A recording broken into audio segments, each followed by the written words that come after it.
Rumah itu berdiri di atas tanah seluas 2.000 meter persegi. Dindingnya dicat putih, kontras dengan atap genteng berwarna hitam. Sebuah taman membentang di halaman depan. Rumputnya dipotong rapi setiap 3 hari sekali oleh seorang tukang kebun. Ada 3 jenis pohon palem yang ditanam di sana. Tingginya menjulang melewati lantai 2 bangunan. Di dalam, lantainya terbuat dari marmer impor yang selalu terasa dingin di telapak kaki. Langit-langitnya tinggi, memberikan kesan luas pada setiap ruangan. Ada ruang tamu, ruang keluarga, ruang makan, dapur bersih, dan dapur kotor di lantai 1. Di lantai 2, ada 4 kamar tidur, masing-masing dengan kamar mandi di dalamnya. Dianita menempati kamar utama bersama suaminya, Erlangga.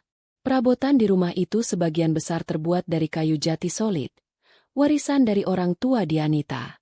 Semua aset ini, rumah, isinya, beberapa bidang tanah di luar kota, dan simpanan uang yang signifikan, adalah milik Dianita. Erlangga datang ke dalam pernikahan ini tanpa membawa apa-apa selain pakaian dan sebuah mobil sedan keluaran 7 tahun lalu. Pagi itu, Dianita bangun pukul 5 pagi. Ia melaksanakan salat, kemudian turun ke dapur. Asisten rumah tangga mereka, Bei Ijah, sudah mulai beraktivitas. Dianita tidak memasak untuk sarapan. Bei Ijah yang melakukannya. Ia hanya memastikan semua berjalan sesuai jadwal. Pukul 6, ia akan membangunkan Erlangga. Ia menyiapkan pakaian kerja untuk suaminya. Kemeja lengan panjang yang sudah disetrika licin dan celana bahan berwarna gelap. Ia juga menyiapkan dasi yang warnanya serasi. Erlangga akan mandi.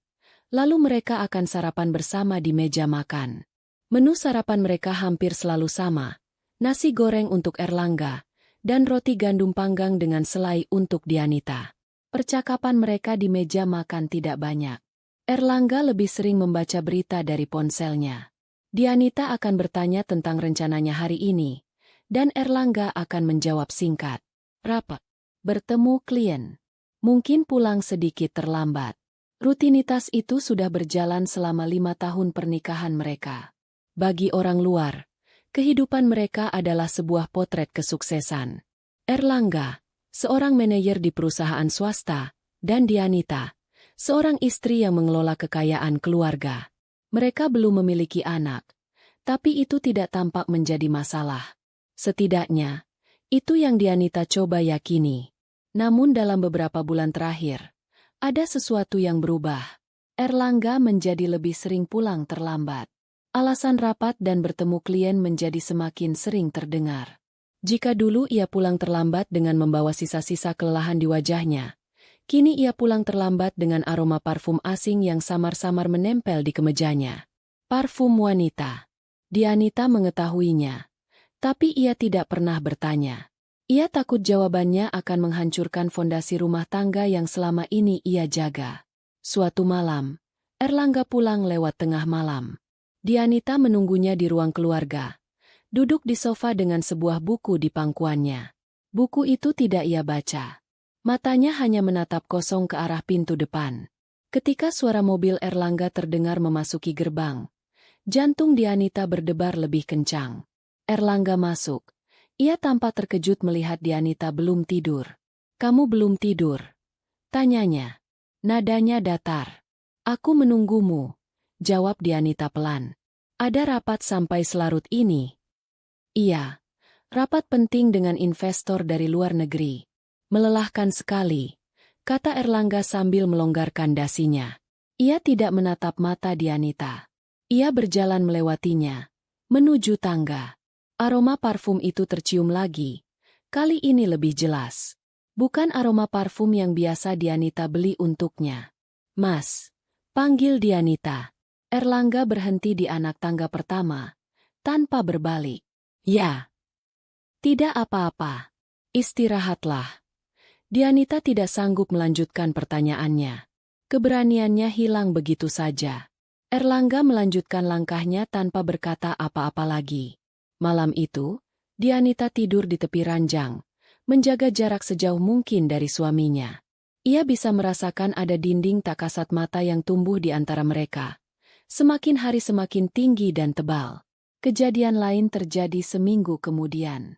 Saat akhir pekan, mereka sedang bersantai di teras belakang. Erlangga sedang menelepon. Dianita duduk tidak jauh darinya, membaca majalah.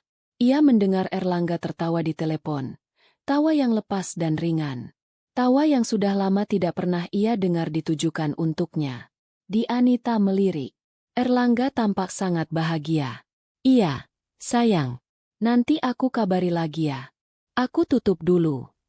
Dianita membeku. Kata, sayang. Itu diucapkan dengan nada mesra yang begitu alami. Erlangga menutup teleponnya dan senyum di wajahnya langsung memudar ketika ia sadar Dianita memperhatikannya. Siapa? Tanya Dianita. Suaranya bergetar sedikit. Rekan kerja. Jawab Erlangga cepat. Terlalu cepat. Dia suka bercanda. Rekan kerja yang kamu panggil, sayang? Erlangga menghela napas. Ia meletakkan ponselnya di meja. Kamu jangan mulai, ya? Itu cuma panggilan akrab. Di kantor kami biasa seperti itu. Dianita menatap suaminya. Ia mencari kebohongan di matanya, dan ia menemukannya. Erlangga tidak bisa menyembunyikannya dengan baik. Ada kegelisahan di sana. Hari itu, retakan di surga kecil mereka menjadi semakin lebar. Dianita mulai merasa seperti orang asing di rumahnya sendiri. Puncak dari semua kecurigaan itu terjadi pada suatu Selasa malam. Erlangga sedang mandi. Ponselnya tergeletak di atas nakas di samping tempat tidur. Biasanya, Dianita tidak pernah peduli dengan ponsel suaminya.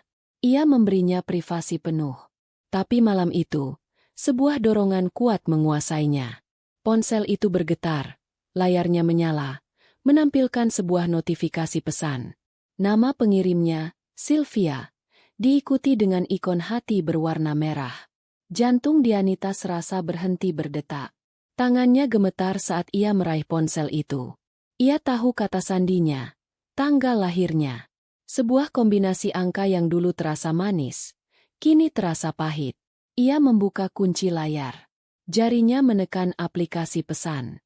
Di sana, di paling atas, ada riwayat percakapan dengan nama Sylvia.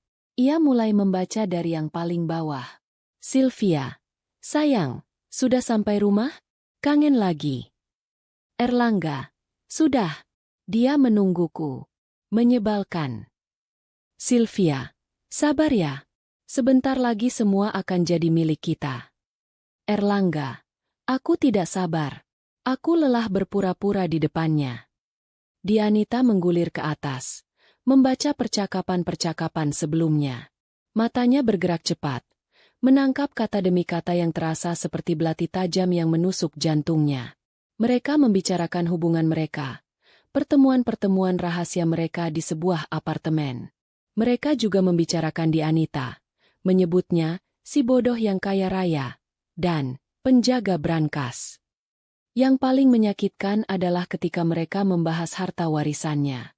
Sylvia, kapan kamu akan bicara padanya soal investasi bodong itu? Kita butuh modal besar. Erlangga, susah. Dia sangat teliti soal uang. Semua harus lewat persetujuan akuntan keluarganya. Sylvia, kalau saja dia tidak ada, semua akan jauh lebih mudah, kan? Erlangga, tentu saja. Aku bisa melakukan apapun yang aku mau dengan uang itu. Dianita terus menggulir. Tubuhnya terasa dingin. Ia menemukan foto-foto Erlangga dan perempuan bernama Sylvia itu. Mereka berpose mesra di berbagai tempat. Di restoran, di dalam mobil, bahkan di sebuah kamar tidur yang tidak ia kenali. Sylvia adalah perempuan yang cantik, dengan rambut panjang dan senyum yang percaya diri. Di salah satu foto, ia mengenakan kalung berlian. Dianita mengenali kalung itu. Kalung yang ia beli sebagai hadiah ulang tahun untuk ibunya. Namun ibunya meninggal sebelum ia sempat memberikannya. Erlangga bilang kalung itu hilang. Mungkin dicuri asisten rumah tangga yang lama. Ternyata, kalung itu sekarang melingkar di leher selingkuhannya. Suara air dari kamar mandi berhenti. Erlangga akan segera keluar. Dengan tangan yang masih gemetar, Dianita meletakkan kembali ponsel itu di tempatnya semula. Ia berbaring di tempat tidur, membelakangi pintu kamar mandi, dan menarik selimut hingga menutupi bahunya. Ia memejamkan mata, berpura-pura tidur. Napasnya tersengal, dan air mata mulai mengalir tanpa suara, membasahi bantal. Surga yang ia pikir ia miliki ternyata hanyalah sebuah sangkar emas yang dibangun di atas kebohongan. Dan malam itu, Dianita sadar, ia tidak hanya berhadapan dengan seorang suami yang tidak setia, tetapi juga dengan seorang pemangsa yang mengincar hartanya. Di dalam kegelapan kamarnya, dengan suara langkah kaki Erlangga yang mendekat, Dianita merasakan ketakutan yang sesungguhnya untuk pertama kali dalam hidupnya. Apartemen itu berada di lantai 27 sebuah gedung pencakar langit di pusat kota. Interiornya modern dan minimalis. Sofa abu-abu, meja kaca, dan sebuah televisi layar datar besar yang menempel di dinding. Jendelanya terbentang dari lantai hingga langit-langit, menyuguhkan pemandangan kerlap-kerlip lampu kota pada malam hari. Ini adalah dunia milik Erlangga dan Sylvia, tempat mereka bisa menjadi diri mereka sendiri tanpa harus berpura-pura. Tidak ada foto pernikahan di dinding, tidak ada perabotan kayu jati yang berat dan kuno. Semuanya bersih, baru, dan tanpa sejarah. Erlangga membanting kunci mobilnya ke atas meja kaca. Wajahnya menunjukkan kekesalan. Ia baru saja datang dari rumah, setelah pertengkaran kecil dengan Dianita soal panggilan, sayang, di telepon. Sylvia mendekatinya, melingkarkan lengannya di leher Erlangga dari belakang. Ia mengenakan gaun tidur satin berwarna merah. "Kenapa wajahmu masam begitu?" bisik Sylvia di telinga Erlangga. "Dianita." Dia mulai curiga. "Dia mendengar aku memanggilmu, sayang, di telepon," kata Erlangga. Ia merebahkan dirinya di sofa, memijat pelipisnya. Sylvia duduk di sampingnya. Ia tidak terlihat panik. Sebaliknya, ia tersenyum tipis. "Lalu, apa yang kamu katakan?" "Aku bilang itu cuma panggilan akrab di kantor." Dia tidak terlihat percaya, tapi dia tidak melanjutkannya. "Dia tidak akan pernah berani," kata Sylvia dengan nada meremehkan. "Dia terlalu lemah. Dia mencintaimu, atau lebih tepatnya, dia takut kehilangan citra keluarga sempurnanya." Erlangga diam. Ia tahu Sylvia benar. Selama ini, kelemahan Dianita adalah senjatanya. Tapi sekarang, kelemahan itu terasa seperti penghalang. Ia terikat. Hartanya banyak, tapi ia tidak bisa menggunakannya dengan bebas. Setiap pengeluaran besar harus melalui persetujuan Dianita dan konsultan keuangannya. Ia merasa seperti seorang manajer yang gajinya dibayar oleh istrinya sendiri. "Tadi aku mencoba membahas lagi soal rencana investasi di properti." Dia menolaknya lagi. Dia bilang pasar sedang tidak stabil. "Selalu ada alasan," keluh Erlangga. Sylvia mengelus rahang Erlangga. "Sayang, dengarkan aku. Kamu tidak akan pernah mendapatkan apa yang kamu mau jika kamu terus bermain dengan cara yang aman. Dianita adalah gerbangnya. Selama gerbang itu terkunci, kamu akan tetap menjadi anjing penjaga, bukan pemilik istana." Kata-kata Sylvia tajam dan menusuk, tetapi membangkitkan sesuatu di dalam diri Erlangga. Ambisi dan keserakahan. Ia menatap Sylvia. "Apa maksudmu?" "Maksudku," kata Sylvia. Matanya berkilat. "Kita harus menyingkirkan gerbang itu. Untuk selamanya." Hening sejenak. Erlangga memahami arah pembicaraan ini. Gagasan itu pernah melintas di benaknya. Sebuah pikiran kelam yang selalu ia tepis. Tapi sekarang, diucapkan oleh Sylvia, gagasan itu terdengar masuk akal. Terdengar seperti sebuah solusi. "Bagaimana caranya?" tanya Erlangga. Suaranya nyaris berbisik. Mereka mulai berdiskusi. Bukan dengan nada panik atau cemas, melainkan dengan nada tenang seperti dua orang eksekutif yang sedang merancang strategi bisnis.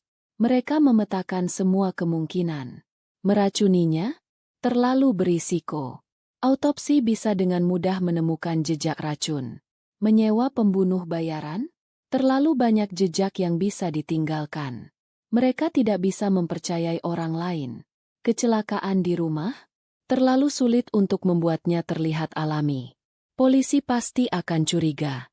Sylvia kemudian berdiri dan mengambil laptopnya. Ia membuka situs-situs travel, mencari destinasi liburan. Kita butuh sesuatu yang terlihat seperti kecelakaan murni. Sebuah tragedi yang membuat semua orang bersimpati padamu, sang suami yang berduka. Matanya berhenti pada sebuah gambar, sebuah villa mewah yang terletak di puncak tebing, dengan pemandangan langsung ke laut lepas. Deskripsinya menyebutkan lokasi yang terpencil dan suasana yang tenang. Ini dia, kata Sylvia sambil menunjuk layar laptop. Villa angkasa, terletak di puncak tebing karang. Pemandangannya indah, tapi juga berbahaya. Erlangga mendekat, melihat gambar-gambar villa itu. Ia melihat balkon yang menjorok ke arah laut. Ia melihat jalan setapak di tepi tebing yang ditumbuhi rerumputan liar. Sebuah ide mulai terbentuk di kepalanya. Kamu ajak dia berlibur ke sana, lanjut Sylvia, seolah bisa membaca pikiran Erlangga. Katakan padanya ini untuk memperbaiki hubungan kalian. Sebuah bulan madu kedua. Dia pasti akan senang. Dia akan percaya. Erlangga mengangguk pelan. Rencananya mulai terlihat jelas. Di sana, kamu bisa mengajaknya berjalan-jalan di tepi tebing saat matahari terbenam. Katakan ingin mengambil foto yang bagus. Sylvia menjelaskan strateginya.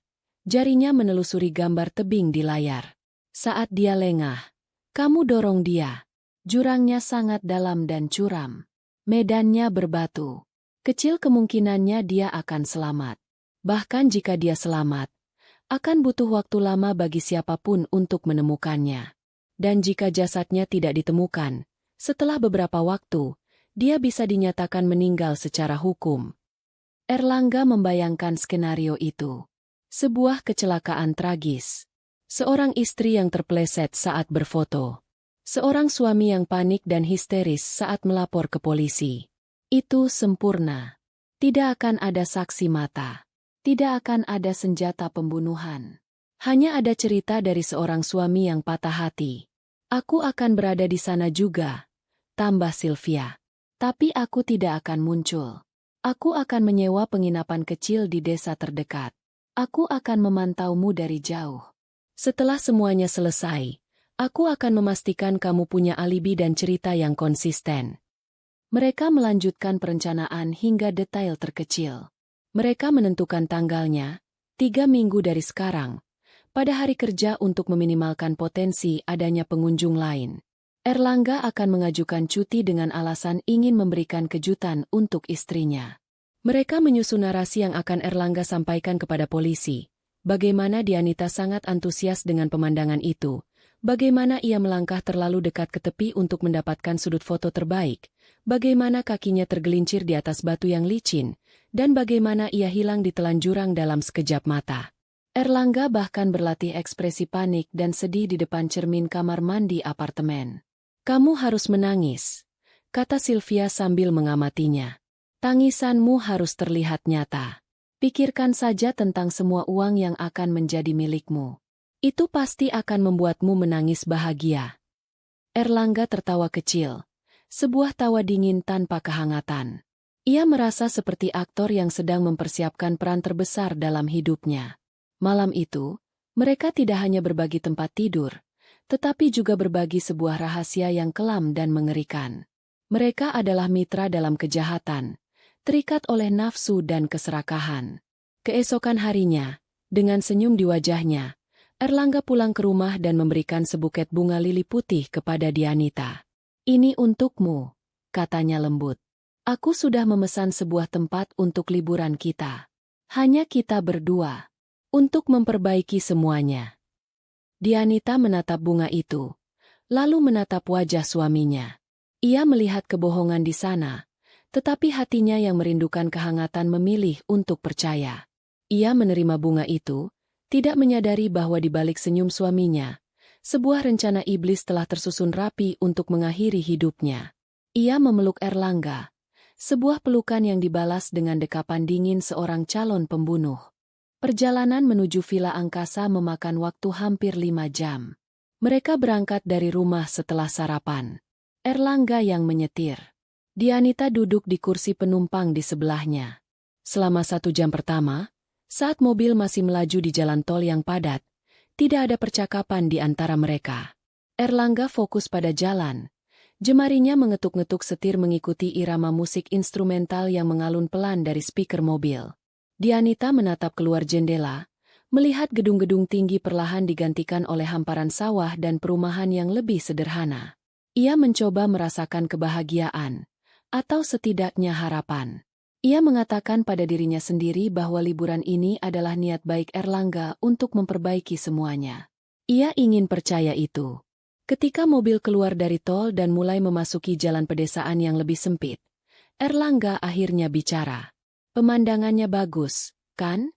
tanyanya, sambil menunjuk ke arah perbukitan hijau di kejauhan. "Iya, bagus," jawab Dianita singkat. "Aku memilih tempat ini khusus untukmu. Tempatnya sepi, tenang. Kita bisa benar-benar berdua saja."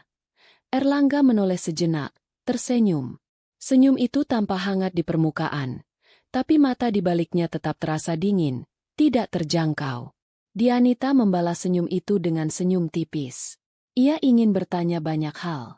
Tentang Sylvia, tentang panggilan, sayang, tentang kalung ibunya. Tapi ia menahannya. Ia tidak ingin merusak momen ini, momen yang mungkin menjadi kesempatan terakhir bagi pernikahan mereka. Ia akan menunggu waktu yang tepat, saat mereka sudah lebih santai, mungkin malam nanti setelah makan malam. Jalan mulai menanjak dan berkelok-kelok. Di sisi kiri jalan, tebing tanah yang ditumbuhi semak belukar. Di sisi kanan, jurang yang ditutupi oleh rimbunnya pepohonan. Udara menjadi lebih sejuk. Erlangga membuka sedikit kaca jendela mobil. Aroma tanah basah dan dedaunan masuk, memenuhi kabin. Dianita melihat ponsel Erlangga yang diletakkan di kompartemen tengah. Layarnya beberapa kali menyala, menampilkan notifikasi pesan. Tapi Erlangga tidak membukanya. Dianita bisa menebak dari siapa pesan-pesan itu. Rasa cemas yang sejak tadi ia coba tekan, kini mulai merayap kembali. Mereka tiba di villa menjelang sore hari. Villa itu terbuat dari kayu, berdiri megah tepat di bibir tebing. Di sekelilingnya hanya ada hutan pinus dan langit biru. Tidak ada bangunan lain sejauh mata memandang. Seorang penjaga villa yang sudah tua menyambut mereka, menyerahkan kunci, lalu pergi. Kini, hanya ada mereka berdua. "Bagaimana? Kamu suka?" tanya Erlangga, merangkul bahu Dianita saat mereka berdiri di teras belakang. Dari sana, pemandangan laut lepas terhampar luas. Suara debur ombak yang menghantam batu karang di bawah terdengar samar-samar, bercampur dengan desau angin. "Tempatnya indah," kata Dianita. Ia harus mengakui itu. Keindahan tempat itu terasa agung sekaligus sedikit menakutkan. Ada pagar kayu setinggi pinggang orang dewasa di tepi teras, satu-satunya pembatas antara mereka dan jurang yang menganga di bawahnya. Mereka membawa masuk koper mereka. Villa itu terdiri dari satu kamar tidur besar, sebuah ruang keluarga dengan perapian, dan dapur kecil. Semua jendelanya terbuat dari kaca, memaksimalkan pemandangan ke arah laut. Mereka membongkar isi koper dalam diam. Erlangga tampak sibuk mengatur beberapa barang, sementara Dianita duduk di tepi tempat tidur, merasakan kelelahan setelah perjalanan panjang. Ia melihat Erlangga memeriksa ponselnya, mengetik balasan cepat, lalu segera memasukkannya kembali ke saku. "Aku mau jalan-jalan sebentar di sekitar sini," kata Erlangga tiba-tiba. Katanya ada jalan setapak dengan pemandangan matahari terbenam yang bagus. "Kamu istirahat saja dulu. Nanti sebelum gelap, kita ke sana bersama." Dianita hanya mengangguk. Setelah Erlangga keluar, ia merebahkan tubuhnya. Keheningan villa itu terasa memekakan telinga. Ia hanya bisa mendengar suara angin dan detak jantungnya sendiri. Ia merasa sangat sendirian. Erlangga bilang ia berjalan-jalan, tapi Dianita punya firasat kuat bahwa suaminya pergi untuk menelepon seseorang. Menelepon Sylvia. 1 jam kemudian, Erlangga kembali. Wajahnya terlihat lebih segar. Matahari akan terbenam sebentar lagi. "Ayo, kita ke sana. Jangan lupa bawa ponselmu. Kita bisa berfoto." Dianita bangkit. Ia merapikan rambutnya dan mengikuti Erlangga keluar dari villa. Erlangga menggandeng tangannya. Genggaman itu terasa erat, tapi tidak ada kehangatan di dalamnya. Mereka berjalan menyusuri jalan setapak yang sempit di sebelah villa. Jalan itu tidak rata. Permukaannya terdiri dari tanah dan batu-batu kecil yang lepas. Di sebelah kanan mereka adalah dinding tebing, dan di sebelah kiri adalah jurang. Langit mulai berubah warna menjadi jingga kemerahan. Pemandangannya memang luar biasa. Matahari tampak seperti bola api raksasa yang perlahan tenggelam di cakrawala. Mereka berhenti di sebuah titik di mana jalan setapak itu sedikit melebar. "Di sini bagus," kata Erlangga. "Coba kamu berdiri di sana, lebih dekat ke tepi. Aku akan mengambil fotomu dengan latar belakang matahari terbenam." Dianita ragu-ragu. Ia melihat ke bawah, ke arah jurang. Ia tidak bisa melihat dasarnya, hanya kegelapan yang tertutup bayangan tebing. Kepalanya terasa sedikit pusing. "Agak menakutkan, Mas." "Tidak apa-apa. Pelan-pelan saja. Pagarnya memang sudah tidak ada di bagian sini, tapi tanahnya cukup pijakan. Hasilnya pasti akan bagus sekali," bujuk Erlangga. Nadanya terdengar sangat meyakinkan. Dianita, dalam usahanya untuk percaya dan menyenangkan suaminya, menuruti kemauannya. Ia melangkah perlahan, merasakan tanah yang sedikit gembur di bawah sepatunya. Ia berdiri sekitar 1 meter dari bibir tebing. Ia membelakangi Erlangga, menghadap ke laut, mencoba tersenyum untuk foto. Angin meniup rambutnya. Dalam sepersekian detik, ia merasakan kedamaian. Ia berpikir, mungkin setelah ini, setelah semua ketegangan mencair, ia bisa bicara baik-baik dengan Erlangga. "Sudah?" tanyanya. Masih membelakangi Erlangga. Tidak ada jawaban. Yang ada hanya suara langkah kaki yang mendekat di belakangnya. Perasaan tidak enak yang tajam tiba-tiba menyergapnya. Ia berbalik. Erlangga berdiri tepat di belakangnya. Senyum di wajah suaminya telah hilang. Yang tersisa adalah ekspresi dingin yang belum pernah ia lihat sebelumnya. Ekspresi seorang predator. "Mas?" Suara Dianita bergetar. "Ada apa?" Erlangga tidak menjawab. Ia hanya menatap Dianita. Di matanya, Dianita tidak melihat cinta, tidak melihat penyesalan, hanya ada ambisi yang kelam. "Sylvia," bisik Dianita. Nama itu keluar begitu saja dari bibirnya. "Ini semua karena dia, kan?" Sebuah kilat keterkejutan melintas di mata Erlangga, kemudian digantikan oleh kekesalan. Topengnya telah terbuka. "Kamu tahu, aku membaca pesanmu," isak Dianita. Air matanya mulai mengalir. "Kenapa, Mas? Kenapa kamu lakukan ini?" "Karena aku lelah," desis Erlangga. Suaranya rendah dan penuh kebencian. "Aku lelah hidup di bawah bayang-bayangmu. Aku lelah menjadi suamimu tapi tidak memiliki apa-apa. Semua ini seharusnya jadi milikku. Tapi aku memberikan segalanya untukmu. Kamu memberiku sangkar emas. Sekarang aku ingin kebebasanku. Dan hartamu." Semuanya terjadi begitu cepat. Dianita melihat gerakan tangan Erlangga. Ia mencoba melangkah mundur, tapi tidak ada tempat untuk melangkah. Kedua telapak tangan Erlangga mendorong punggungnya dengan kekuatan penuh. Tidak ada keraguan dalam dorongan itu. Yang ada hanya niat yang dingin dan terukur. Dianita merasakan tubuhnya kehilangan keseimbangan. Ia menjerit. Sebuah jeritan yang tertelan oleh deru angin dan ombak. Matanya masih menatap wajah Erlangga saat ia jatuh ke belakang. Ia melihat suaminya, orang yang paling ia cintai, berdiri di tepi tebing, menatapnya jatuh tanpa ekspresi. Pemandangan langit jingga dan siluet wajah Erlangga berputar di depan matanya. Ia merasakan sensasi melayang sesaat, sebelum tubuhnya menghantam sesuatu yang keras. Dahan pohon. Lalu menghantam lagi. Batu. Rasa sakit yang luar biasa menjalari seluruh tubuhnya, merobek kesadarannya. Kegelapan kemudian menelannya sepenuhnya. Di atas tebing, Erlangga berdiri diam selama beberapa detik, mendengarkan. Ia tidak mendengar suara apapun lagi selain suara alam. Ia melongo ke bawah, tapi tidak bisa melihat apa-apa. Ia puas. Ia mengeluarkan ponselnya, membuka pesan, dan mengirim satu kata ke Sylvia. Selesai. Kemudian, ia mengacak-acak rambutnya, menggoreskan lengannya ke batu yang tajam hingga berdarah, lalu mulai berteriak memanggil nama Dianita dengan nada panik yang sudah ia latih. Kesadaran datang dalam bentuk serpihan-serpihan yang menyakitkan. Pertama adalah suara. Suara dengungan serangga dan gemerisik daun. Kemudian bau. Bau tanah lembab, daun busuk, dan anyir darah. Terakhir adalah rasa sakit. Rasa sakit yang tumpul di kepalanya. Rasa sakit yang tajam di kaki kanannya. Dan rasa sakit yang menyebar di sekujur punggung dan lengannya.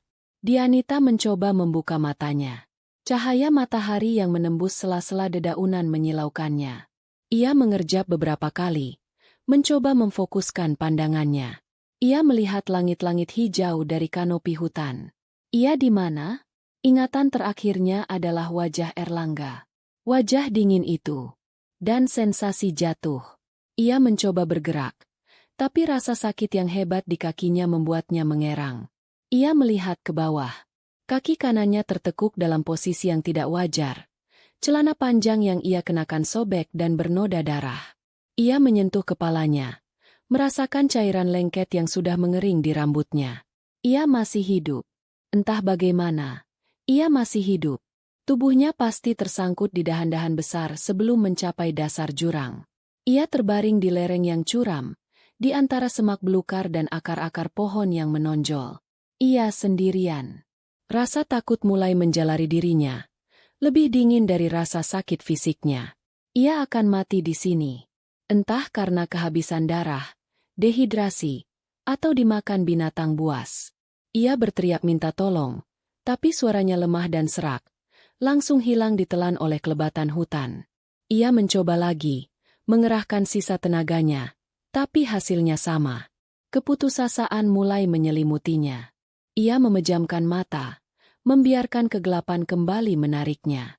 Ia tidak tahu berapa lama ia pingsan. Saat ia sadar kembali, hari sudah mulai gelap. Ia merasakan sesuatu yang lain. Seseorang menyentuh bahunya. Ia membuka matanya dengan kaget. Seorang lelaki tua dengan rambut putih panjang dan janggut yang tidak terurus berjongkok di sampingnya. Pakaiannya lusuh dan ia membawa sebuah keranjang anyaman berisi akar-akaran. Mata lelaki itu menatapnya dengan tenang, tanpa rasa kaget. Seolah menemukan perempuan yang terluka di tengah hutan adalah hal yang biasa. "Jangan bergerak," kata lelaki itu. Suaranya dalam dan serak, seperti orang yang jarang bicara. "Kakimu patah." Lelaki itu memeriksa luka-lukanya dengan cekatan. Ia merobek kain dari sarung yang melilit pinggangnya dan mengikatnya di atas luka di kepala Dianita untuk menghentikan pendarahan. Ia kemudian melihat ke arah kaki Dianita. Tanpa banyak bicara, ia mengumpulkan beberapa dahan kayu yang kokoh dan menggunakan sulur tanaman sebagai tali untuk membuat bidai darurat. Setiap gerakannya menyebabkan rasa sakit yang luar biasa bagi Dianita. Tapi ia menahannya. Kehadiran orang ini memberinya setitik harapan. Dengan susah payah, lelaki tua itu membantunya berdiri, menopang sebagian besar berat badannya di bahunya. Perjalanan mereka terasa seperti selamanya. Mereka bergerak sangat lambat, menembus semak-semak dan menaiki lereng yang terjal. Setiap langkah adalah siksaan bagi Dianita. Beberapa kali ia hampir pingsan karena rasa sakit, tapi lelaki itu terus membisikkan kata-kata yang menenangkannya. "Sedikit lagi. Kita hampir sampai."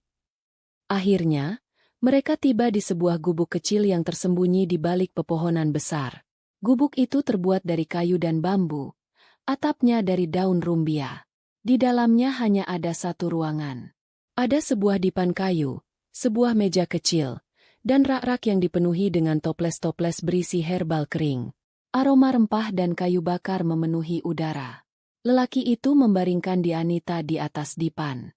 "Namaku Yusuf," katanya sambil menyalakan lampu minyak. "Tinggallah di sini sampai kau sembuh." Hari-hari berikutnya adalah kabut penderitaan dan penyembuhan. Pak Yusuf merawatnya dengan sabar. Ia membersihkan luka-lukanya setiap hari dengan air rebusan daun sirih. Ia memberinya ramuan pahit untuk diminum, yang katanya bisa meredakan nyeri dan mencegah infeksi. Ia menyuapinya bubur encer karena Dianita terlalu lemah untuk makan sendiri. Dianita lebih banyak tidur. Tubuhnya berjuang untuk memperbaiki kerusakan. Dalam tidurnya, ia terus-menerus mengalami mimpi buruk. Ia melihat wajah Erlangga, merasakan dorongan itu, dan jatuh berulang-ulang. Setelah seminggu, demamnya turun. Kesadarannya menjadi lebih jernih. Ia bisa duduk, bersandar pada dinding gubuk. Ingatan tentang pengkhianatan Erlangga kembali dengan utuh, membawa gelombang rasa sakit emosional yang jauh lebih buruk daripada luka fisiknya. Ia menangis berhari-hari, dalam diam. Pak Yusuf membiarkannya. Ia tidak banyak bertanya, hanya menyediakan makanan dan obat-obatan, lalu duduk di pojok ruangan sambil membaca buku-buku tua yang sudah usang. Suatu sore, saat sedang mengganti perban di kaki Dianita, Pak Yusuf akhirnya bicara. "Kau jatuh dari atas sana, kan? Dari tebing karang itu." Dianita mengangguk lemah. "Aku sering mendengar orang berteriak dari sana. Biasanya anak-anak muda yang sedang berfoto. Tapi teriakanmu berbeda. Itu teriakan orang yang ketakutan." Dianita menatap lelaki tua itu. Ada kearifan di matanya. "Saya tidak jatuh. Saya didorong." Pak Yusuf tidak terlihat terkejut. Ia hanya menghela napas panjang. Dunia di luar sana memang sudah gila. 2 minggu setelah kecelakaan itu, Pak Yusuf membawa sebuah radio tua bertenaga baterai dari dalam peti kayunya. Ia menyalakannya. Suara pembawa berita yang sedikit terganggu oleh sinyal yang buruk memenuhi gubuk kecil itu.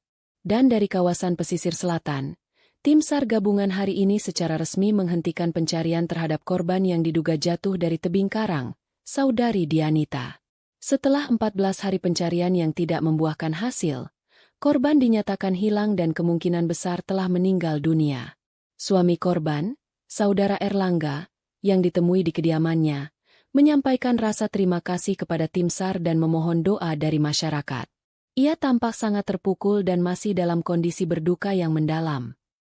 Dianita mendengarkan setiap kata dengan napas tertahan. Jadi, semua orang mengira ia sudah mati. Erlangga berhasil. Ia sekarang adalah seorang duda kaya raya yang berduka. Semua orang bersimpati padanya. Jika Dianita muncul sekarang, apa yang akan terjadi? Erlangga akan mengatakan ia gila, bahwa trauma akibat jatuh telah merusak otaknya. Siapa yang akan percaya pada seorang perempuan yang muncul dari hutan dalam keadaan kacau, melawan seorang suami yang punya citra baik di masyarakat? Erlangga akan mencoba membunuhnya lagi, dan kali ini, ia akan memastikannya berhasil. Sesuatu di dalam diri Dianita berubah saat itu. Air matanya berhenti mengalir. Rasa sedih dan sakit hatinya membeku, mengeras menjadi sesuatu yang lain. Sesuatu yang dingin, tajam, dan kuat. Dendam. Bukan. Ini bukan sekadar dendam. Ini adalah keinginan untuk mendapatkan keadilan. Keadilan yang tidak akan ia dapatkan dari polisi atau pengadilan jika ia hanya muncul dengan cerita tanpa bukti. Ia menatap kakinya yang masih terbalut bidai. Ia menatap tangannya yang penuh bekas luka. Ini adalah bukti. Tubuhnya adalah bukti. Tapi itu tidak cukup. Ia butuh lebih. Ia harus menghancurkan Erlangga dengan permainannya sendiri. Ia harus menghancurkannya di puncak kemenangannya. Malam itu, Dianita tidak bisa tidur. Ia memikirkan rencananya. Ia harus kembali ke kota. Tapi bukan sebagai Dianita yang lemah dan penurut. Dianita yang itu sudah mati, didorong dari tebing oleh suaminya sendiri. Ia harus menjadi orang lain, sesosok hantu yang kembali untuk menuntut balas. Keesokan paginya, saat Pak Yusuf sedang menyiapkan sarapan, Dianita bicara. Suaranya masih lemah, tapi ada nada ketegasan yang baru di dalamnya. "Pak Yusuf." Lelaki tua itu menoleh. "Terima kasih sudah menyelamatkan saya. Tapi saya mohon, jangan beritahu siapapun bahwa saya masih hidup." Pak Yusuf menatapnya, mengamati perubahan di wajah perempuan muda di hadapannya. "Apa rencanamu?" "Saya akan kembali," kata Dianita. Matanya berkilat dalam cahaya remang-remang gubuk. "Tapi pertama-tama, Saya harus membiarkan dunia percaya bahwa saya sudah tiada. Erlangga kembali ke Jakarta 2 hari setelah melaporkan hilangnya Dianita. Ia memainkan perannya dengan sempurna. Matanya sembab, bahunya merosot, dan ia berbicara dengan suara parau seolah setiap kata adalah sebuah penderitaan. Ia mengisolasi diri di kamar utama mereka, kamar yang dulu ia bagi bersama Dianita, menolak makan dan hanya mengizinkan Bei Ijah untuk mengantarkan air putih. Dari luar, ia tampak seperti seorang pria yang hancur lebur oleh duka. Di dalam, saat sendirian, ia akan memeriksa ponselnya setiap beberapa menit, membaca berita tentang perkembangan pencarian istrinya. Setiap berita yang menyatakan tim SAR belum menemukan titik terang adalah musik di telinganya. Tidak ada jasad berarti tidak ada autopsi. Tidak ada autopsi berarti tidak ada bukti pembunuhan. Kerabat dan teman-teman mulai berdatangan ke rumah untuk menyampaikan bela sungkawa. Erlangga akan keluar dari kamarnya, mengenakan kemeja hitam yang kusut, dan menyambut mereka di ruang tamu. Ia akan menceritakan kembali kronologi kejadian tragis itu berulang kali, dengan detail yang konsisten. Dia sangat senang dengan pemandangannya, katanya pada seorang sepupu Dianita. Suaranya bergetar. Dia bilang ingin mengambil foto yang sempurna. Saya sudah mengingatkannya untuk hati-hati. Tapi dia terlalu bersemangat. Dia melangkah mundur, kakinya terpleset batu, dan semuanya terjadi begitu cepat. Saya mencoba meraihnya, tapi tidak terjangkau. Ia akan mengakhiri ceritanya dengan menutupi wajahnya dengan kedua tangan, bahunya berguncang seolah sedang menangis hebat. Para tamu akan menenangkannya, mengatakan bahwa itu bukan salahnya, bahwa itu adalah takdir. Mereka semua memujinya sebagai suami yang setia dan penuh cinta. Tidak ada satupun yang menaruh curiga. Citra yang ia bangun selama 5 tahun terakhir terlalu kuat untuk diruntuhkan oleh sebuah tragedi. Pada malam hari, setelah semua tamu pulang dan rumah menjadi sepi, ia akan menyelinap keluar. Ia tidak menggunakan mobilnya sendiri. Ia memesan taksi online ke sebuah titik beberapa blok dari apartemen Sylvia, lalu berjalan kaki di sisa perjalanan untuk menghindari jejak. Begitu pintu apartemen Sylvia tertutup di belakangnya, seluruh sandiwara itu berakhir. Ekspresi duka di wajahnya menguap, digantikan oleh kelegaan dan ketidaksabaran. "Bagaimana aktingku hari ini?" tanyanya pada Sylvia sambil melepaskan kemeja hitamnya dan melemparkannya ke lantai.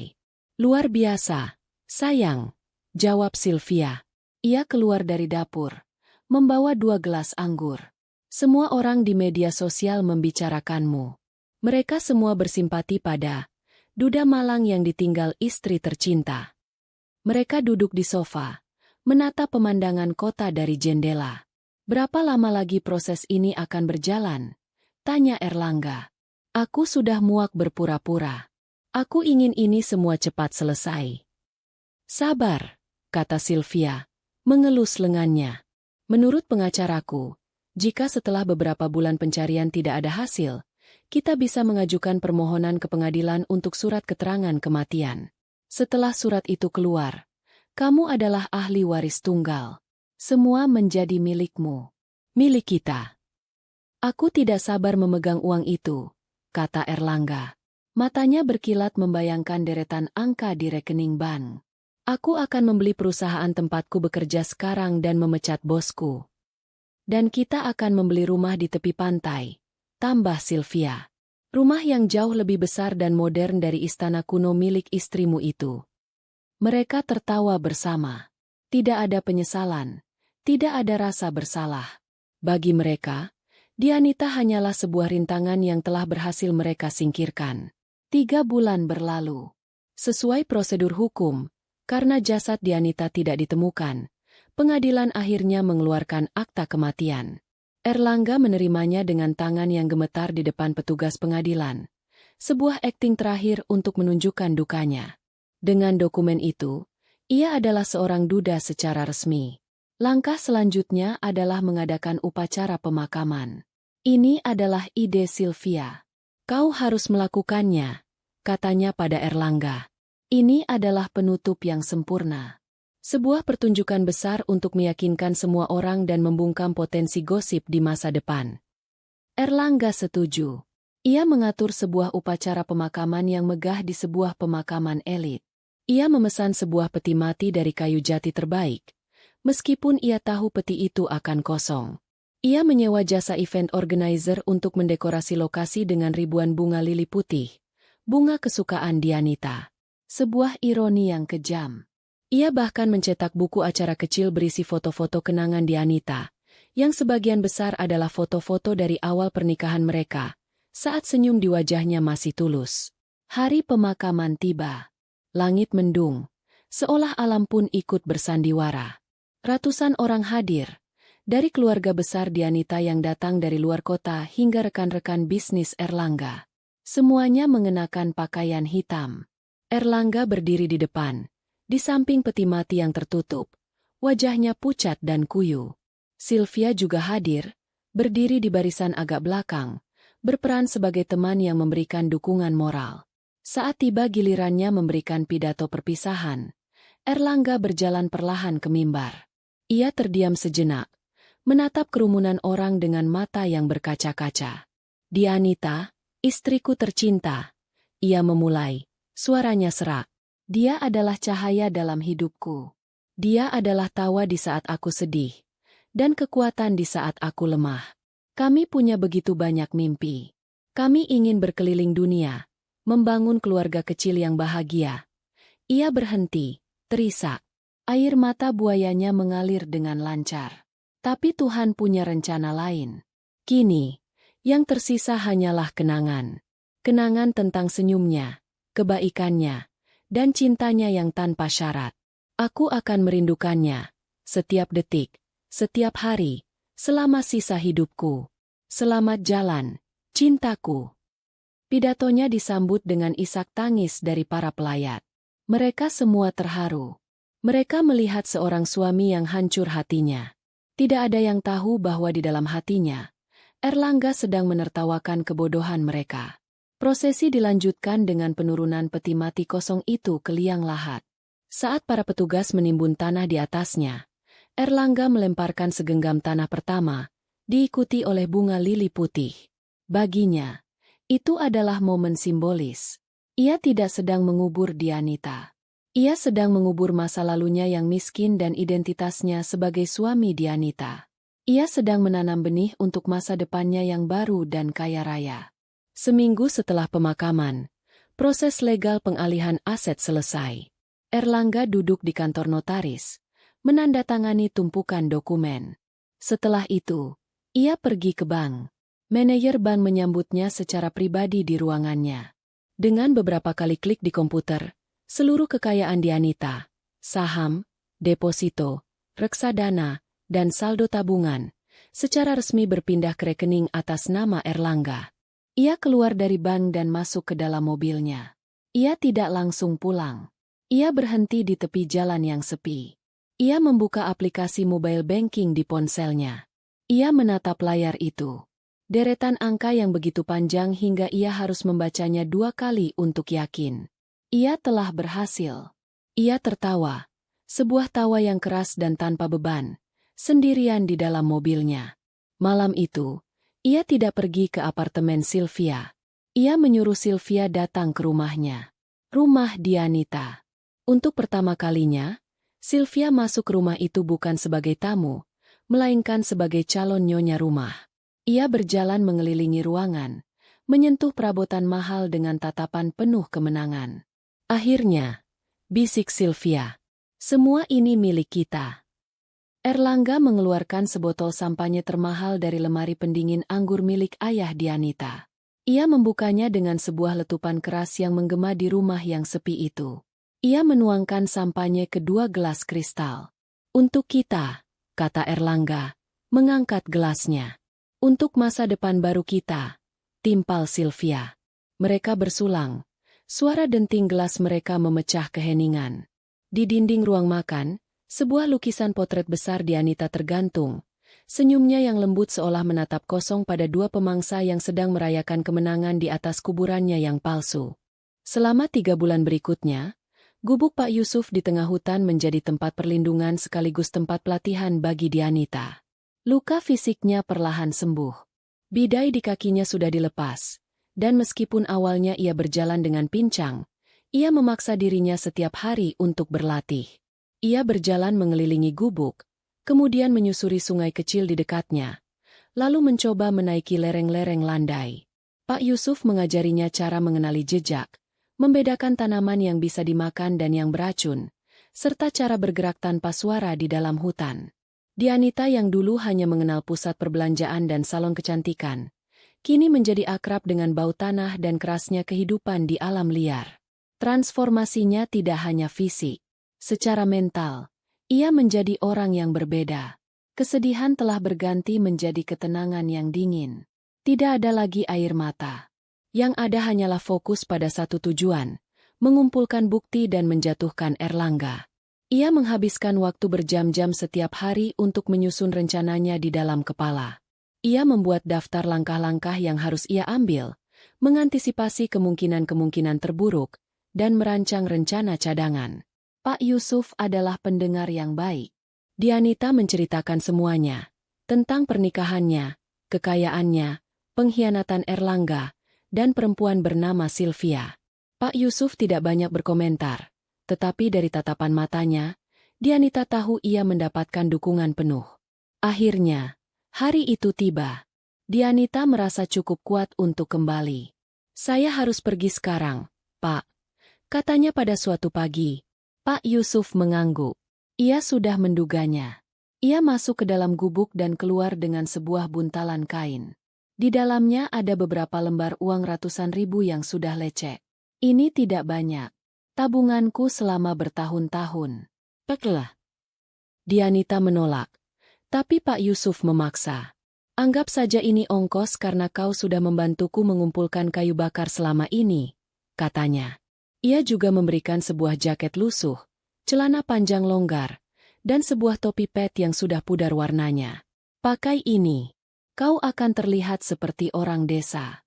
Tidak akan ada yang curiga." Perpisahan mereka singkat.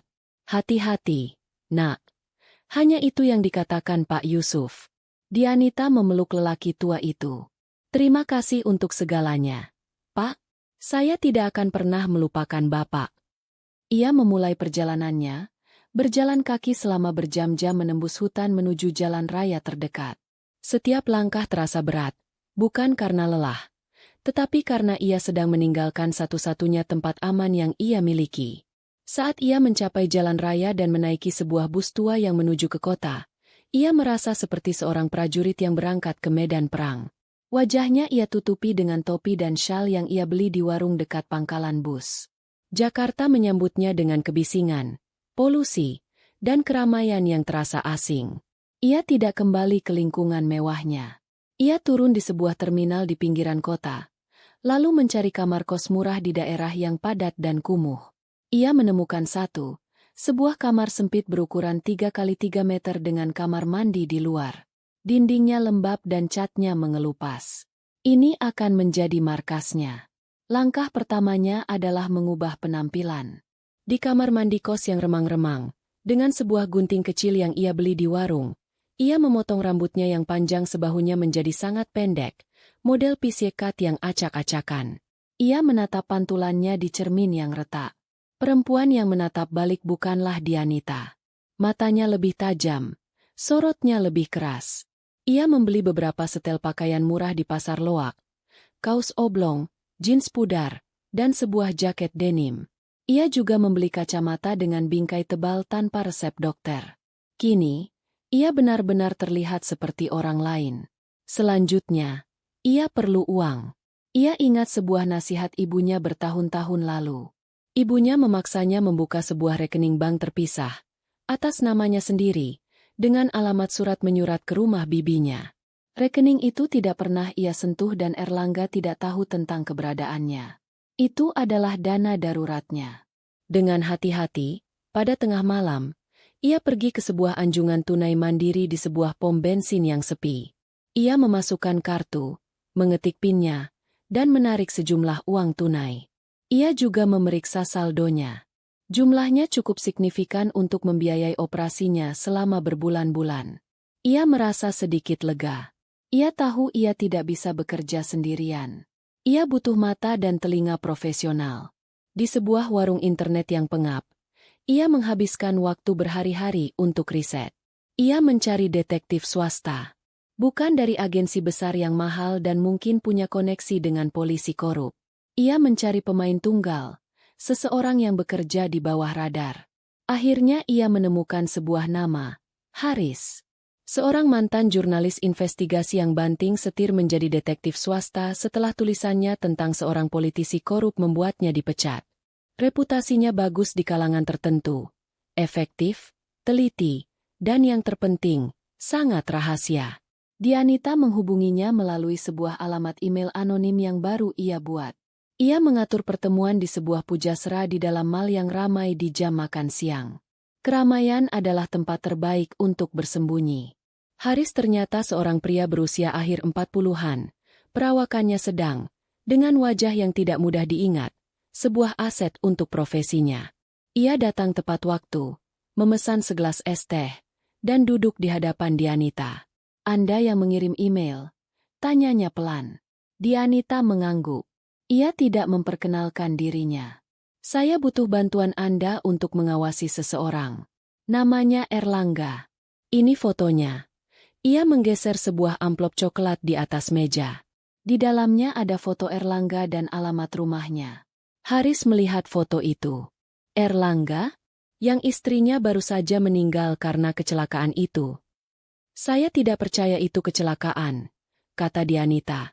Suaranya datar. "Saya percaya dia dibunuh oleh suaminya dan selingkuhannya." Haris mengangkat alis. "Ini tuduhan yang sangat serius. Polisi sudah menutup kasusnya. Apa bukti yang Anda punya?" "Firasat," jawab Dianita. "Dan itulah kenapa saya menyewa Anda. Untuk mencari buktinya." Ia kemudian menceritakan sebuah kebohongan yang sudah ia siapkan. "Saya adalah sepupu jauh Dianita. Keluarga kami tidak dekat. Tapi saya tahu Dianita tidak mungkin ceroboh. Saya juga tahu Erlangga punya masalah keuangan sebelum menikahinya." Haris tampak ragu. Kasus seperti ini bisa jadi buntu dan berbahaya. Dianita tahu ia harus meyakinkan Haris. Ia menggeser amplop lain. "Ini uang muka.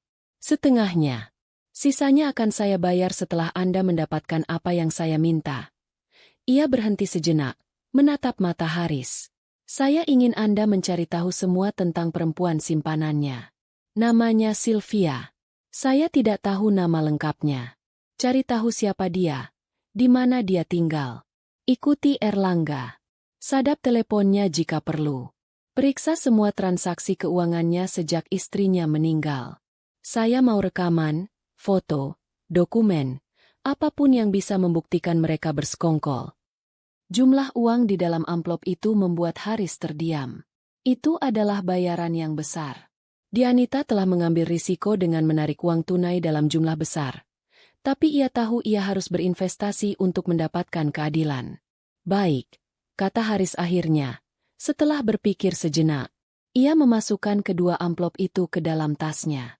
"Saya akan kerjakan. Hubungi saya hanya lewat email ini. Jangan pernah menelepon. Saya akan memberikan laporan setiap 3 hari." Mereka tidak berjabat tangan. Dianita langsung berdiri dan berjalan pergi, membaur dengan kerumunan pengunjung mall. Saat ia melangkah keluar dari gedung berpendingin itu ke udara Jakarta yang panas dan lembab, ia merasakan adrenalin mengalir di tubuhnya. Ini adalah langkah pertama. Permainannya telah dimulai. Erlangga dan Sylvia sedang merayakan kemenangan mereka di atas istana yang mereka rebut. Mereka tidak tahu, sesosok hantu dari masa lalu sudah kembali dan mulai menarik satu persatu benang yang akan meruntuhkan istana mereka. 6 bulan setelah pemakaman palsu Dianita, Erlangga dan Sylvia pindah ke rumah baru mereka. Rumah itu bukan seperti rumah lama Dianita yang penuh dengan kayu dan kenangan. Ini adalah sebuah mahakarya arsitektur modern di sebuah kawasan elit di selatan Jakarta.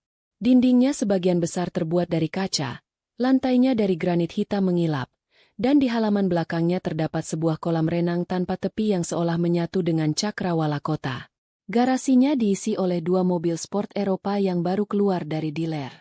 Ini adalah istana yang mereka bangun di atas kebohongan dan kematian.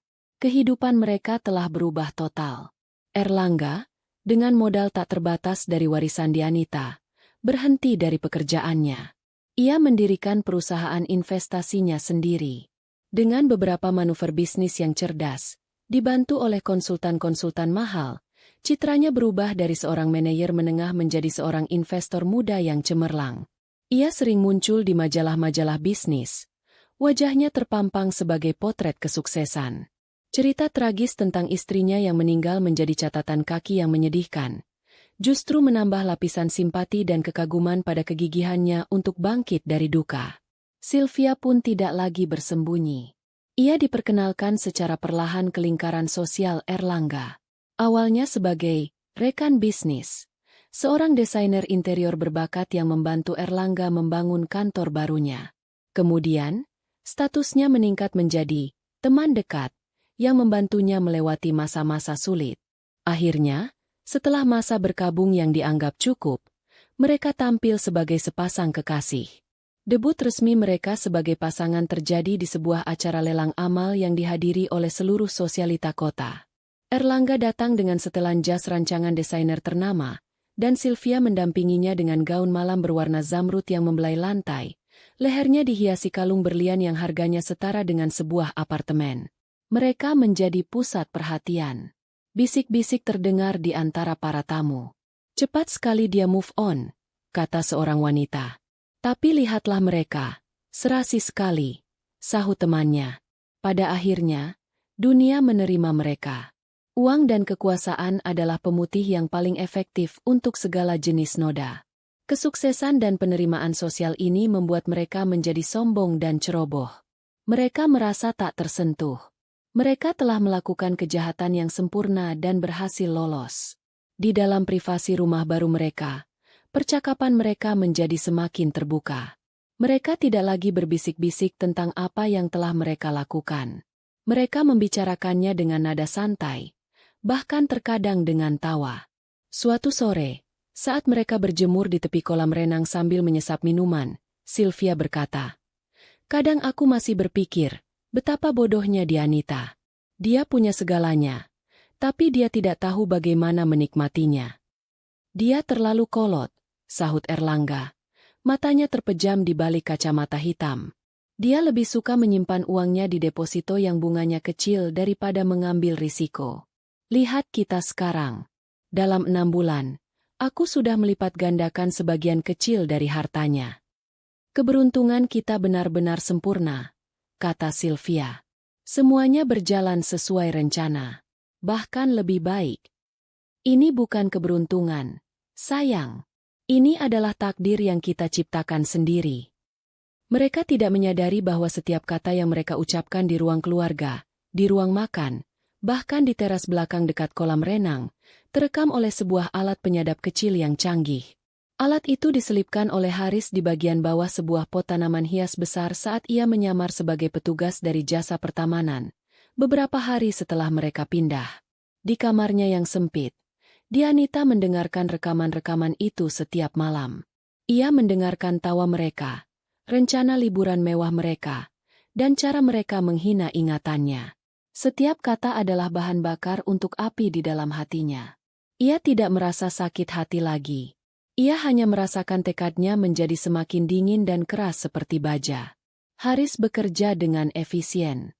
Ia membuntuti setiap pergerakan Erlangga dan Sylvia, mengambil ratusan foto mereka yang sedang berbelanja, makan di restoran mahal, dan berpesta.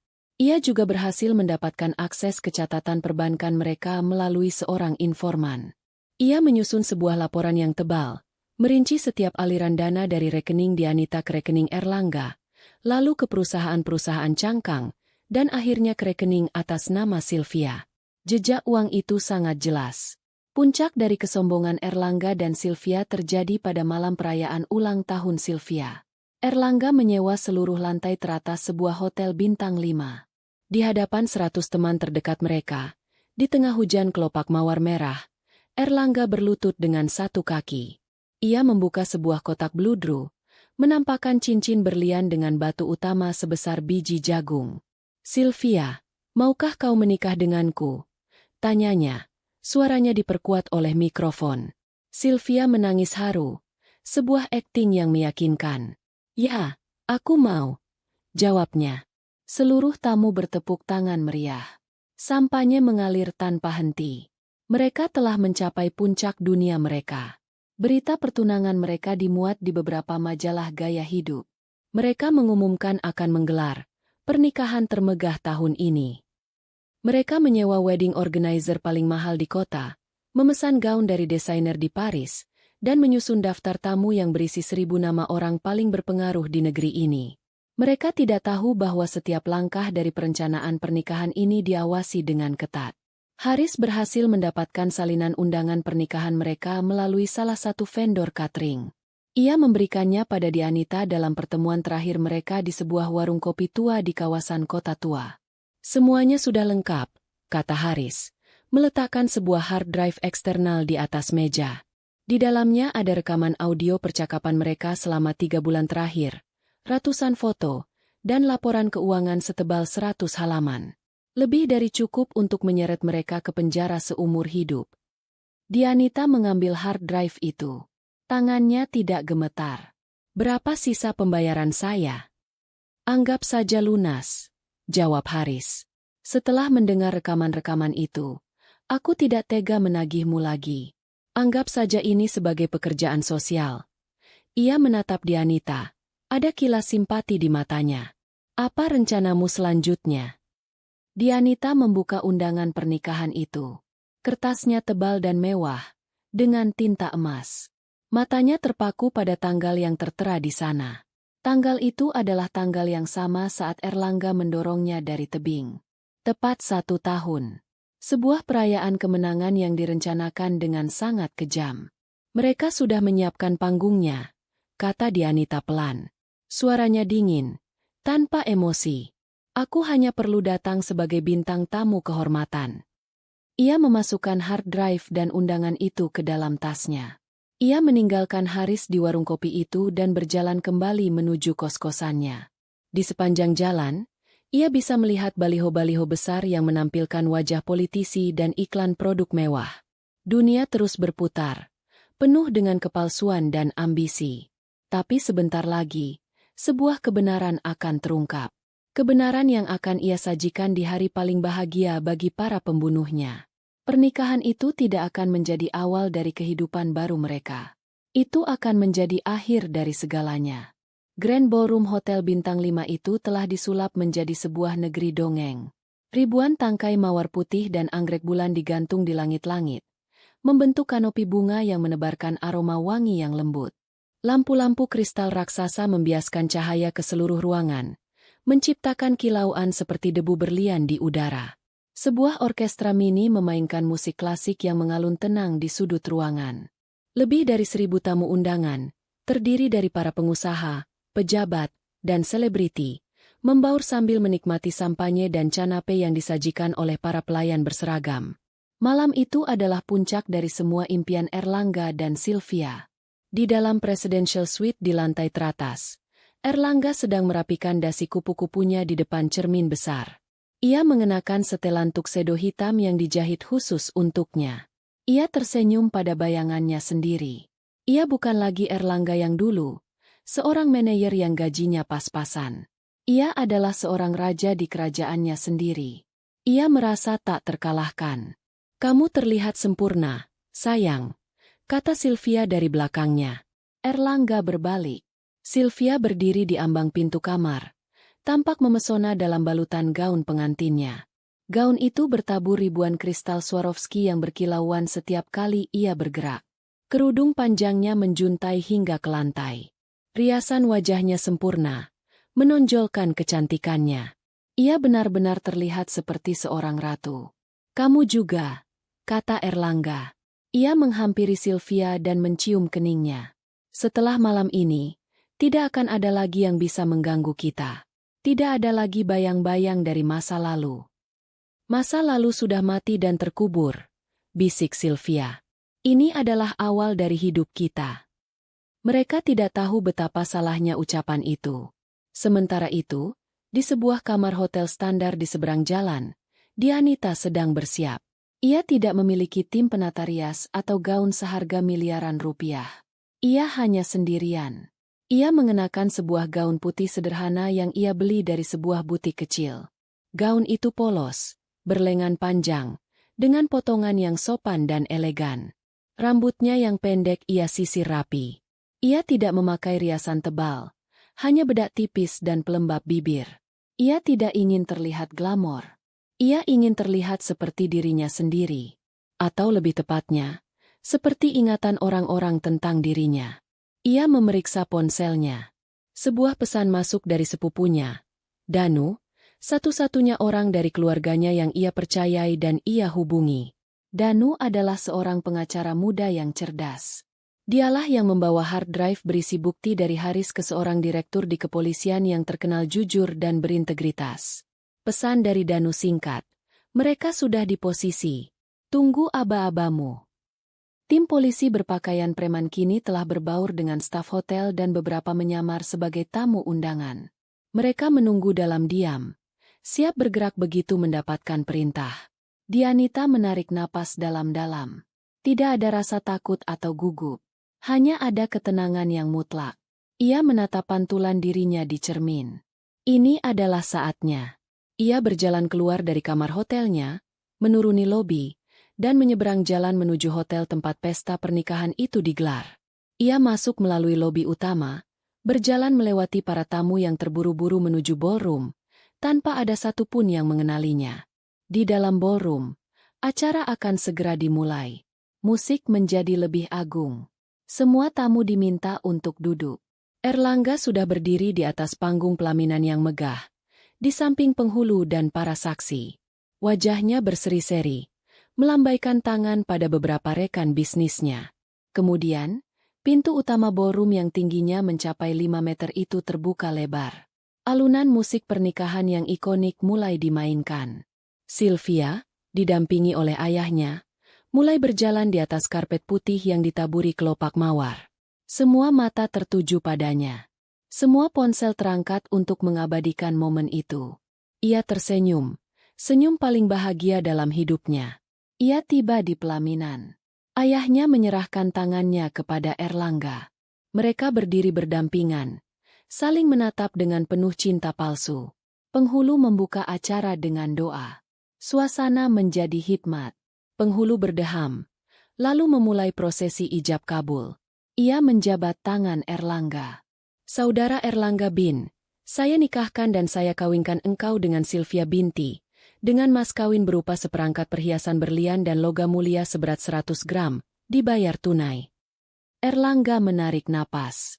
Seluruh ruangan hening, menunggu satu kalimat sakral darinya. Ia membuka mulutnya, siap mengucapkan, saya terima nikahnya. Tetapi sebelum kata pertama keluar dari bibirnya, pintu utama ballroom di ujung ruangan kembali terbuka. Kali ini tidak dengan megah. Hanya terdorong pelan, tanpa suara. Sesosok wanita berpakaian putih sederhana berdiri di ambang pintu. Pada awalnya, hanya beberapa tamu di barisan belakang yang menyadarinya. Mereka menoleh, mengernyitkan dahi. Siapa wanita itu? Mengapa ia datang terlambat dan berdiri di sana? Kemudian, seseorang mengenali wajah itu. Ia terkesiap. Ia menyikut orang di sebelahnya. Lihat, bisiknya. Itu, tidak mungkin. Bisikan itu menyebar seperti api. Dari barisan belakang ke tengah, lalu ke depan. Satu persatu kepala menoleh ke arah pintu.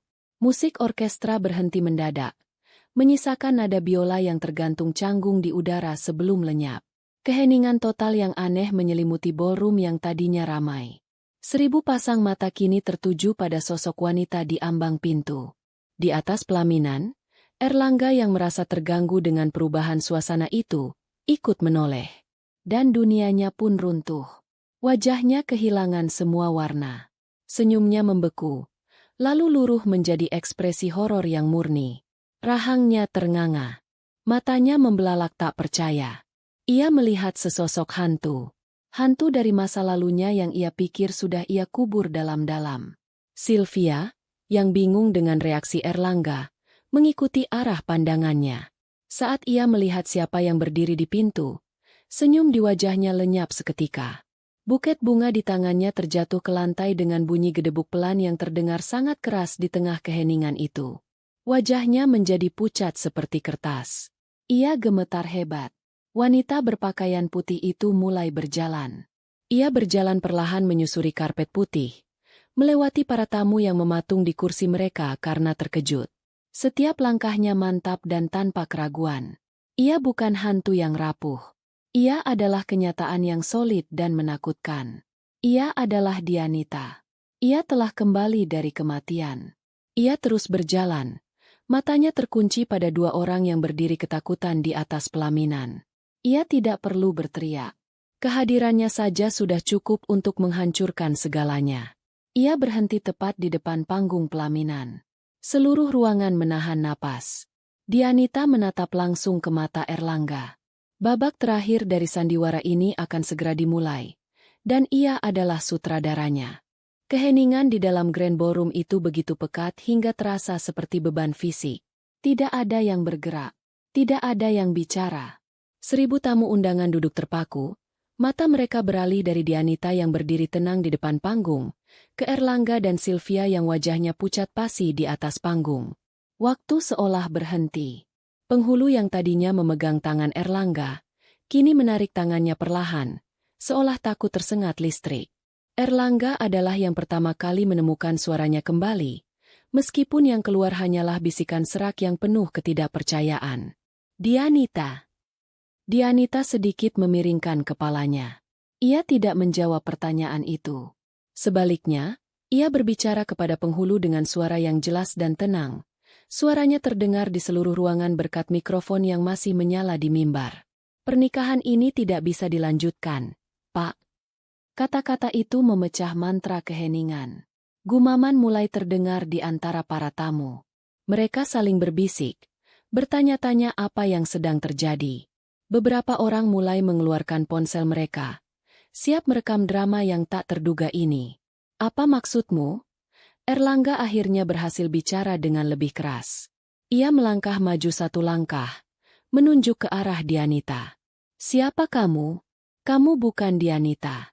Istriku sudah meninggal. Ia mencoba menanamkan keraguan, sebuah upaya putus asa untuk mengendalikan narasi. Dianita menatapnya tanpa gentar. Kamu benar, katanya. Dianita yang kamu kenal, istri lemah yang bisa kamu tipu dan kamu dorong ke jurang, memang sudah mati. Yang berdiri di hadapanmu sekarang adalah perempuan yang kembali untuk menagih hutang. Pernyataan itu didorong ke jurang, mengirimkan gelombang kejut ke seluruh ruangan. Gumaman berubah menjadi seruan kaget. Para tamu kini menatap Erlangga dengan tatapan yang berbeda. Bukan lagi kekaguman, melainkan kecurigaan. Sylvia, yang sejak tadi membeku di tempatnya, akhirnya bereaksi. Rasa takutnya berubah menjadi kemarahan. Omong kosong apa ini? Jeritnya. Suaranya melengking dan histeris. Dia pasti orang gila yang disewa oleh seseorang untuk menghancurkan hari bahagia kita. Keamanan. Panggil keamanan. Usir perempuan ini. Beberapa petugas keamanan hotel yang berjaga di dekat pintu mulai bergerak maju, ragu-ragu. Tidak perlu, kata Dianita dengan tenang. Ia mengangkat tangannya sedikit, sebuah isyarat. Sebagai jawaban, dari berbagai sudut ruangan, sekitar selusin pria dan wanita berpakaian preman yang tadinya berbaur dengan tamu dan staf hotel, kini berdiri tegak. Mereka mengeluarkan lencana polisi dari saku jas mereka. Para tamu yang duduk di dekat mereka terkesiap dan menyingkir. Tim polisi itu membentuk barikade longgar, menghalangi jalan keluar dan mencegah petugas keamanan hotel untuk ikut campur. Seorang pria parubaya yang memimpin tim itu, Inspektur Rahman, berjalan dengan langkah mantap ke depan, berdiri di samping Dianita. Wajah Erlangga dan Sylvia berubah dari pucat menjadi abu-abu. Mereka terjebak. Erlangga, Sylvia, kata Inspektur Rahman, suaranya berat dan berwibawa. Anda berdua diminta untuk tetap di tempat. Atas dasar apa? Tanya Erlangga, mencoba mempertahankan sisa-sisa keberaniannya. Ini fitnah. Saya akan menuntut kalian semua. Atas dasar percobaan pembunuhan berencana, pemalsuan dokumen kematian, dan penggelapan aset, jawab Dianita, sebelum Inspektur Rahman sempat bicara. Ia menoleh ke arah seorang pria muda berkacamata yang berdiri di dekat pintu, sepupunya, Danu. Danu mengangguk. Di belakang panggung pelaminan, sebuah layar proyektor raksasa yang tadinya disiapkan untuk menampilkan video romantis perjalanan cinta Erlangga dan Sylvia, tiba-tiba menyala. Tapi yang muncul bukanlah foto-foto mesra. Yang muncul adalah tampilan folder dari sebuah hard drive. Anda bilang saya tidak punya bukti, kata Dianita. Suaranya kini dialirkan melalui sistem suara ballroom, menggema dengan dahsyat. Mari kita lihat bersama. Danu, dari laptopnya yang terhubung ke proyektor, menekan tombol play. Rekaman audio pertama diputar.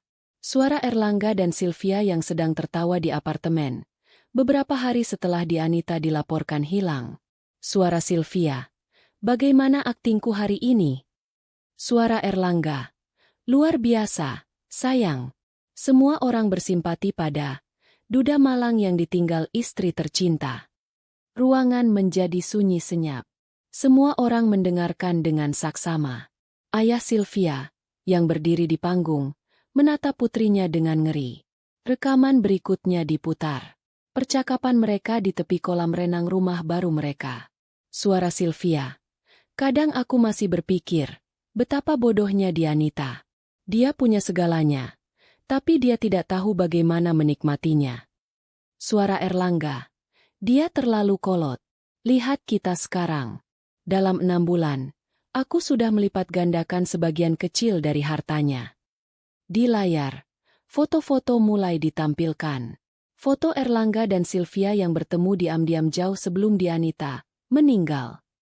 Foto mereka berdua di sebuah penginapan kecil dekat Villa Angkasa. Pada hari yang sama saat Dianita didorong. Foto itu diambil dari kejauhan oleh Haris, menunjukkan mereka sedang berpelukan merayakan sesuatu. Erlangga menatap layar dengan mata terbelalak. Ia tidak tahu dari mana semua ini berasal. Ia merasa telanjang. Semua rahasianya dikuliti lapis demi lapis di hadapan 1000 orang. Kemudian, rekaman audio yang paling memberatkan diputar. Ini adalah rekaman dari alat penyadap di rumah baru mereka. Percakapan ini sangat jelas. Suara Erlangga. Dorongan itu. Aku kadang masih bisa merasakannya di telapak tanganku. Sensasi saat tubuhnya lepas dan jatuh. Suara Sylvia. Jangan pikirkan itu. Yang penting dia sudah pergi dan tidak akan pernah kembali. Kita berhasil. Kita menang. Cukup sudah. Beberapa tamu wanita menjerit pelan. Yang lain menutup mulut mereka dengan tangan. Mata mereka dipenuhi kengerian dan rasa jijik. Citra pasangan sempurna yang mereka kagumi beberapa menit yang lalu kini hancur berkeping-keping. Digantikan oleh citra 2 monster berdarah dingin. Erlangga akhirnya patah. Keberaniannya hancur. Ia jatuh berlutut di atas panggung pelaminan yang dihiasi bunga-bunga putih. Ia tidak mengatakan apa-apa. Ia hanya menatap kosong ke depan. Impiannya, kerajaannya, semuanya lenyap dalam sekejap. Sylvia, di sisi lain, bereaksi dengan kemarahan liar. Tidak, itu rekayasa. Semua itu palsu. Jeritnya seperti binatang yang terluka. Ia menatap Dianita dengan kebencian murni. Kau seharusnya mati. Kau seharusnya mati. Ia kehilangan kendali. Dengan gerakan tiba-tiba, ia mengangkat gaun pengantinnya yang berat dan mencoba lari ke sisi panggung. 2 orang polisi wanita yang sudah bersiaga di dekat sana langsung bergerak. Mereka menangkap Sylvia sebelum ia berhasil melompat dari panggung. Sylvia meronta-ronta, menjerit, dan mengumpat. Gaun pengantinnya yang indah kini kusut dan riasannya luntur oleh air mata amarah. Ia tidak lagi terlihat seperti seorang ratu. Ia terlihat menyedihkan. Inspektur Rahman memberi isyarat kepada 2 petugas lainnya. Mereka naik ke panggung dan mendekati Erlangga yang masih berlutut. Mereka membantunya berdiri, lalu memborgol tangannya di belakang punggung. Erlangga tidak melawan. Ia pasrah. Saat borgol itu berbunyi, klik.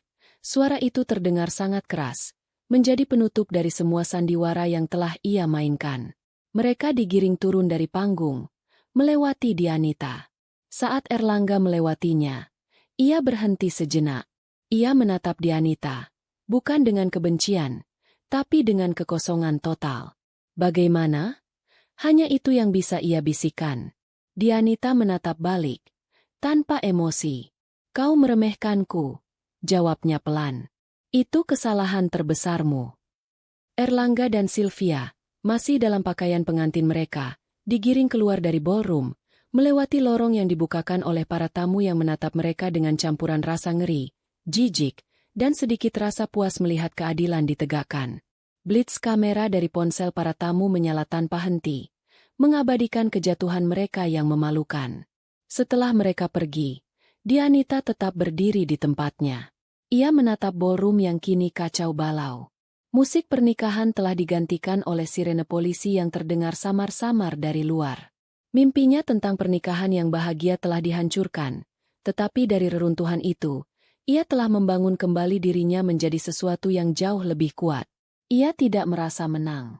Ia hanya merasa selesai. Bebannya terangkat. Ia akhirnya bisa bernapas lega. Persidangan Erlangga dan Sylvia menjadi berita utama nasional selama berbulan-bulan. Setiap detail dari rencana jahat mereka dibedah di ruang pengadilan dan di media. Bukti yang disajikan oleh jaksa, berkat kerja keras Haris dan Danu, sangatlah kuat dan tak terbantahkan. Rekaman audio, laporan keuangan yang melacak aliran dana haram, foto-foto pengawasan, dan yang paling utama, kesaksian dari Dianita sendiri.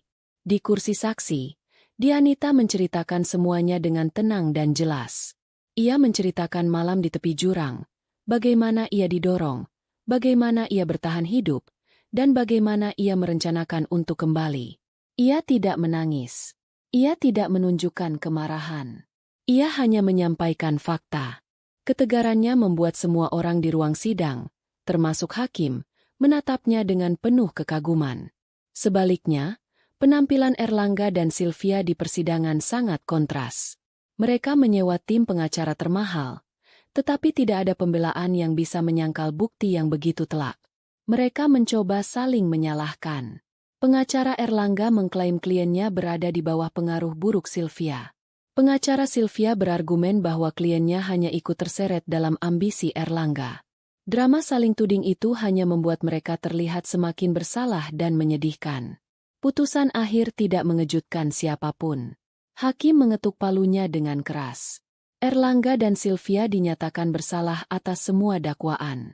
Mereka dijatuhi hukuman penjara seumur hidup. Selain itu, pengadilan juga memerintahkan penyitaan seluruh aset yang mereka peroleh secara ilegal. Rumah mewah, mobil-mobil sport, perusahaan investasi, perhiasan, semuanya disita oleh negara. Mereka juga diwajibkan membayar denda dan ganti rugi kepada Dianita dalam jumlah yang sangat besar. Sebuah angka yang mustahil bisa mereka bayar seumur hidup. Dalam sekejap, mereka kehilangan segalanya. Kebebasan, kekayaan, dan status sosial. Berita terakhir yang Dianita dengar tentang mereka adalah bahwa mereka dipindahkan ke dua penjara terpisah dengan keamanan maksimum. Mereka masuk ke dalam sistem sebagai narapidana miskin yang akan menghabiskan sisa hidup mereka di balik jeruji besi, dihantui oleh keserakahan yang telah menghancurkan mereka. Bagi Dianita, hari putusan itu adalah penutup sebuah bab yang kelam dalam hidupnya. Ia tidak menghadiri sidang pembacaan vonis. Ia memilih untuk pergi ke sebuah pantai yang sepi, ditemani oleh Danu dan Pak Yusuf, yang sengaja ia undang ke kota. Ia berdiri di tepi air, membiarkan ombak kecil membasahi kakinya. Untuk pertama kalinya setelah sekian lama, ia merasa benar-benar damai. Proses pengembalian asetnya memakan waktu, tapi akhirnya selesai. Semua harta warisan orang tuanya kembali ke tangannya. Langkah pertama yang ia lakukan adalah menjual semua aset yang pernah disentuh oleh Erlangga. Ia menjual rumah tempat ia tinggal bersama Erlangga, beserta semua isinya. Kenangan buruk di rumah itu terlalu berat untuk ia tanggung. Ia juga menjual mobil-mobil dan barang-barang mewah lainnya. Dengan uang hasil penjualan itu, ia melakukan sesuatu yang sama sekali berbeda. Ia membeli sebidang tanah yang luas di pinggir kota, di dekat sebuah pedesaan yang asri. Di sana, ia membangun sebuah rumah yang sederhana namun nyaman, dikelilingi oleh taman bunga dan kebun sayur. Ia juga membangun sebuah panti asuhan dan rumah singgah untuk perempuan korban kekerasan dalam rumah tangga, tepat di sebelah rumahnya. Ia mendirikan sebuah yayasan atas nama ibunya, mendedikasikan sisa hidup dan kekayaannya untuk membantu mereka yang senasib dengannya. Ia menawarkan Pak Yusuf untuk tinggal bersamanya, tapi lelaki tua itu menolak dengan halus. "Tempatku di hutan, Nak," katanya. "Tapi aku akan sering mengunjungimu." Dan ia menepati janjinya. Setiap beberapa bulan sekali, Pak Yusuf akan datang membawakan madu hutan dan akar-akaran herbal. Dianita menemukan kebahagiaan dalam rutinitas barunya. Ia bangun pagi, mengurus kebunnya, bermain dengan anak-anak di panti asuhan, dan mendengarkan cerita para perempuan di rumah singgah, memberikan mereka kekuatan dan harapan. Ia belajar bahwa kekayaan sejati bukanlah tentang tumpukan uang di bank, melainkan tentang kedamaian di hati dan kemampuan untuk membuat perbedaan dalam hidup orang lain. Ia tidak pernah menikah lagi. Bukan karena ia trauma, tapi karena ia merasa utuh dengan dirinya sendiri. Ia tidak lagi membutuhkan orang lain untuk melengkapi hidupnya. Ia punya keluarga baru, anak-anak panti yang memanggilnya Bunda, para perempuan di rumah singgah yang menganggapnya sebagai saudara, Danu yang selalu mendukungnya, serta Pak Yusuf yang menjadi figur seorang ayah baginya. Suatu pagi, beberapa tahun setelah semua peristiwa itu, Dianita duduk di teras belakang rumahnya sambil minum teh. Matahari baru saja terbit. Sinarnya yang hangat menerpa wajahnya. Dari kejauhan, ia bisa mendengar suara tawa riang anak-anak panti yang sedang bersiap-siap untuk berangkat sekolah. Ia tersenyum. Senyum yang tulus, tanpa beban. Ia telah melewati neraka dan kembali. Ia kehilangan segalanya, hanya untuk menemukan bahwa apa yang benar-benar penting dalam hidup tidak bisa dibeli atau direbut. Fajar yang baru telah menyingsing dalam hidupnya, dan kali ini, cahayanya terasa jauh lebih terang dan abadi.